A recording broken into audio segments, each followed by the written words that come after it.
அரைச்ச சந்தனம் மணக்கும் குங்குமம் அழகு நெத்தியிலே ஒரு அழகு பெட்டகம் புதிய புத்தகம் சிரிக்கும் பந்தலிலே முழு சந்திரன் வந்தது போல் ஒரு சுந்தரி வந்ததென்ன ஒரு மந்திரம் செஞ்சது போல் பல மாயங்கள் தந்ததென்ன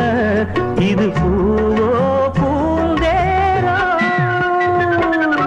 அரைச்ச சந்தனம் மணக்கும் குங்குமம் அழகு நெத்தியிலே